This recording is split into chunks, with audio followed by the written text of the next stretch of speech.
আপনাদেরকে মজাদার একটা গল্প শোনাই। গল্পটি অনেক ভালো লাগতে পারে। গল্পটি হচ্ছে, এক দেশে এক রাজা ছিল। সেই রাজা ছোট্ট একটি বানর পুষত। কিন্তু সমস্যা হচ্ছে, সেই রাজা মশাই সেই বানরটাকে প্রতিদিন রাজ সিংহাসনে বসার সময় একটা করে পাছা তুলে বাড়ি দিত। তো এইভাবে চলতে থাকে আস্তে আস্তে বানর বড় হয়। কিন্তু রাজা মশাই এই অভ্যাসটা রেখে দেয়, প্রতিদিন তিনি রাজ সিংহাসনে বসার সময় সেই বানরের পাছা তুলে একটা করে বাড়ি দেয়। এখন রাজ সিংহাসনে বসে থাকা রাজ দরবারের যে সকল মন্ত্রী মহোদয়গুলো আছেন, তারা বিষয়টা আসলে মেনে নিতে পারে নাই। তো একদিন দুই দিন এভাবে চলতে থাকে।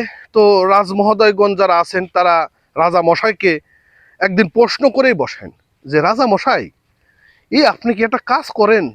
এই যে প্রতিদিন সিংহাসনে বসার সময় এই বানর দ্বারে সেই ছোটবেলা থেকে পাছা তুলে একটা করে বাড়ি দেন, তাই ওর কি ব্যথা লাগে না? তোর সাথে কি এটা অমানবিক না? তো রাজা মশাই বলে, তোমরা চমৎকার একটা প্রশ্ন করছো।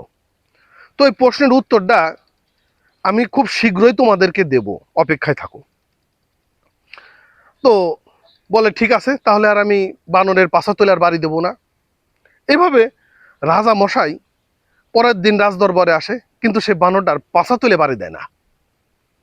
এইভাবে এক সপ্তাহ চলতে থাকে। 7 দিন পর সেই বানর দেখে রাজা মশাই তো আর পাছা তুলে বাড়ি দেয় না। সেই বানর করে কি লাফ দিয়ে সে রাজা মশাইয়ের কোলে ওঠে। তো এইভাবে আরো 4-5 দিন চলতে থাকে।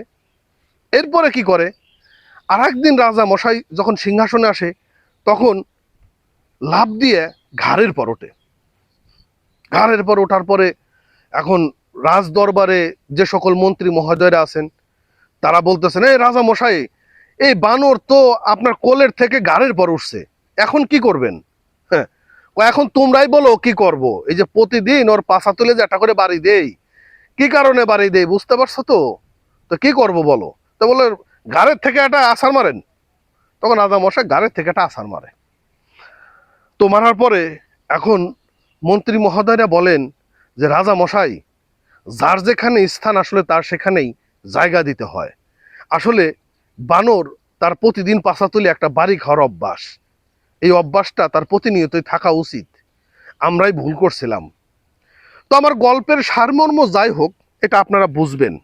আমি গল্পটা আসলে কাউকে উদ্দেশ্য করে বলছি কিনা সেটাও জানি না, নাও বলতে পারি উদ্দেশ্য করে।